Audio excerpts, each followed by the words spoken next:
लाडक्या बहिणींसंदर्भातली एक केवायसी न झालेल्या लाडक्या बहिणींसाठी अत्यंत महत्त्वाची बातमी आहे। ज्यांची केवायसी बाकी आहे त्यांना पुन्हा संधी देण्यास सरकारची तयारी आहे। ज्यांना केवायसी करायची असल्यास विंडो ओपन करण्यासाठी सुद्धा तयार असल्याचं मुख्यमंत्र्यांनी सांगितलं। केवायसी अभावी 60 लाख लाडक्या बहिणींचा लाभ बंद झालाय। लाडक्या बहिणींच्या केवायसी बाबत मुख्यमंत्र्यांनी महत्त्वाचे संकेत दिलेले आहेत। अपात्र लाडक्या बहिणींनाच योजनेचे पैसे मिळणार, तर लाडक्या बहिणींचे अर्ज 30 जून पर्यंत मंजूर करा असं बच्चू कडू यांनी मागणी केलेली आहे। योजनेमध्ये काही अर्ज जे आहेत ते बाद झालेले पाहायला मिळतात। जवळपास संख्या आहे, अर्ज बाद झालेले नाहीयेत।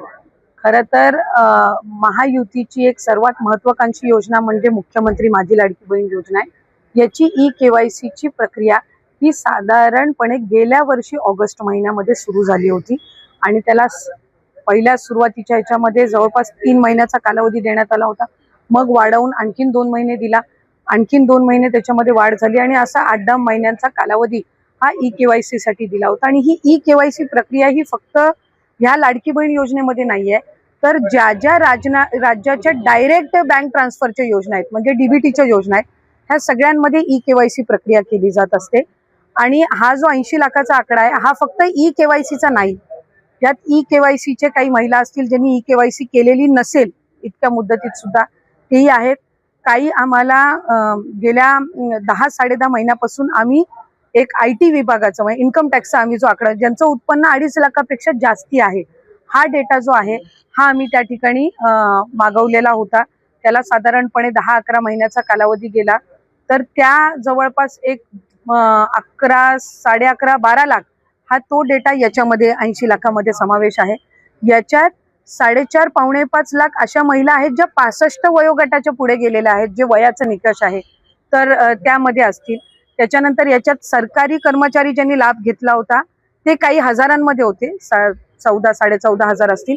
त्यांच्याकडून वसुली जी आहे ही गेल्या 8 महिन्यापासूनच सुरू आहे, त्याच्यामुळे ते याच्यामध्ये आहेत। तर अशा पद्धतीनं काही नमो शेतकरीचे आहेत जे नमो शेतकरीचाही लाभ घेत होते, याचाही घेत होते, तर अशा पद्धतीनं ते साधारणपणे हा आकडा आहे।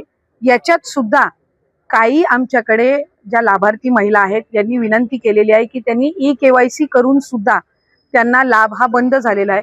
आम्ही त्याची फेर तपासणी करत आहोत जेणेकरून कुठलीही महिला जिने ई-केवायसी केलेली असेल ती लाभापासून वंचित राहता कामा नये। त्याच्यामुळे राज्याचे मुख्यमंत्री देवेंद्र फडणवीस साहेब, एकनाथजी शिंदे साहेब, आदरणीय सुनेत्रा काकी असतील, मंत्रिमंडळ असेल, याच्यानी आपण ती ज्यांनी ई-केवायसी केलेली आहे पण त्यांचा कदाचित काही कारणास्तव टेक्निकल अडचणीमुळे लाभ बंद झाला असेल ती आम्ही करतोय।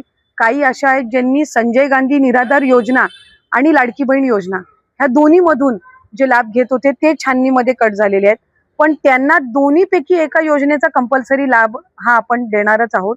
त्याच्यामुळे जे अशा बाय डिफॉल्ट दोन्हीकडे लाभ घेत होते आणि दोन्हीकडनं त्यांची नावं कट झालेली आहेत त्यांना दोन्हीपैकी एका योजनेमध्येच तरी 100% त्याचा शासकीय ह्या योजनांचा लाभ हा मिळणार आहे। काही RTOच्या संदर्भामध्ये तक्रारी केलेल्या आहेत, यातल्या 80 लाखामधल्या जवळपास 3-3.25 लाख हे RTOचे आहेत ज्यांचे वाहनं आहेत पण ते लाभ घेत होते। हा एक 6-8 महिन्यापासून डेटा मिळालेला आहे, असा कन्सॉलिडेट करून आहे। पण त्यातल्याही काही लाभार्थ्यांनी म्हटले की आमच्या नावाने म्हणजे निवेदन आलेली आहे की आमच्या नावाने कुठलंही वाहन नाहीये, तर त्याची फेर तपासणी होईल। तर त्या पद्धतीनं आहे। आणि साधारणपणे ज्यांनी ई-केवायसी चुकवलेली होती त्यांना 30 पर्यंतची मुदत ही देण्यात आलेली होती दुरुस्ती करण्याची, त्यामुळे असं आहे। आणि अजून सुद्धा फेब्रुवारी-मार्च महिन्याचा लाभ हा आम्ही गेल्या आठवड्यापासून वितरित करायला सुरुवात केली आहे। त्यामुळे हा आकडा किती असेल म्हणजे वितरित केल्यानंतर हा 7-8 दिवसाच्या कालावधीमध्ये लक्षात येईल। खरं तर याची सुरुवात ई-केवायसीच्या प्रक्रियेची सुरुवात ही सप्टेंबर 2025 पासून झाली। पहिली मुदत ही नोव्हेंबरपर्यंत दिली होती, त्याच्यानंतर 31 डिसेंबरपर्यंत त्या मुदतीमध्ये वाढ करण्यात आली, त्याच्यानंतर 31 मार्चपर्यंत आणि आता 30 तारखेपर्यंत त्या मुदतीत वाढ करण्यात आलेली आहे। अनेक महिला ज्या आहेत ज्यांनी ई-केवायसीच्या प्रक्रियेमध्ये त्यांना ती प्रक्रिया पूर्ण झाल्यानंतर किंवा करत असताना काही ज्या अडचणी येत होत्या त्या संदर्भामध्ये त्यांनी आमच्याकडे काही सूचना आणि तक्रारी दिल्या, त्यानुसार ही मुदतवाढ ही देण्यात आलेली आहे। अनेक महिला लाभार्थी ह्या त्या मुदतीचा दिलेल्या मुदतीमध्ये ती दुरुस्ती करून ते सबमिट करत आहेत। साधारणपणे 30पर्यंत त्या संदर्भातला अंतिम जो डेटा आहे हा आपल्यापर्यंत समोर येईल. आमची साधारणपणे KYCची जी प्रक्रिया आहे ही राज्य शासनाच्या किंवा केंद्र शासनाच्या ज्या इतर डायरेक्ट ज्या लाभार्थीच्या म्हणजे डिरेक्ट बेनिफिशरी ट्रान्सफरच्या जेवढ्या स्कीम्स आहेत त्या सगळ्यांनाच KYC ही मॅन्डेटरी असते.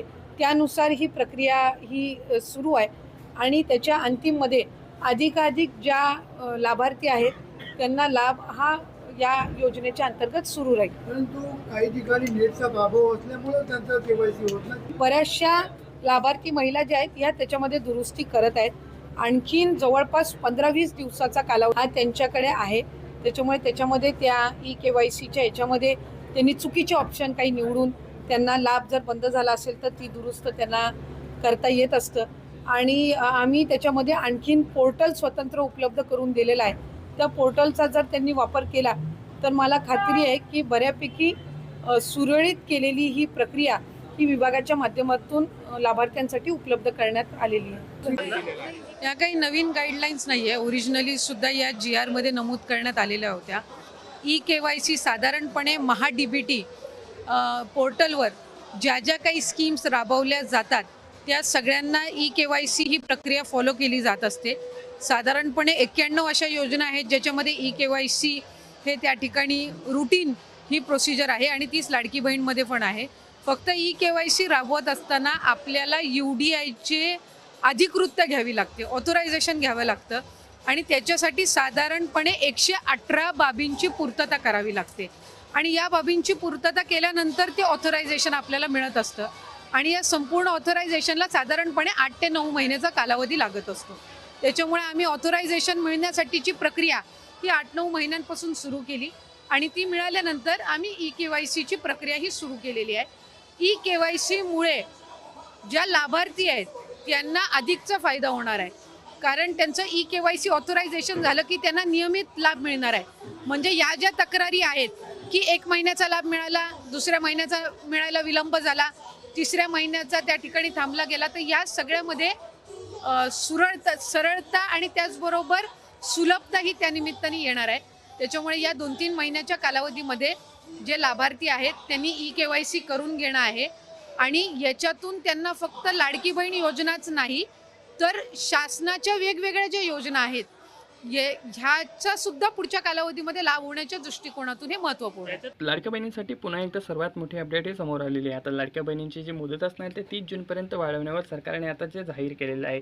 बच्चू कडू यांनी सुद्धा निमंत्रण दिले आहे आणि आधी सुद्धा बहिणींनी याचे निवेदन सरकारकडे दिलेले होते. आता ज्या बहिणींनी KYC केलेली होती त्या सर्व बहिणी KYC करू शकतात. ज्यामुळे त्यांचे जे हप्ते आहेत ते रखडलेले होते ते पुन्हा एकदा त्यांच्या खात्यावरती जमा केले जाणार आहे. आणि ज्या बहिणींनी KYC केली आहे त्याच बहिणींना 21 रुपयाचा जो हप्ता आहे मे महिन्याचा तो मिळणार आहे.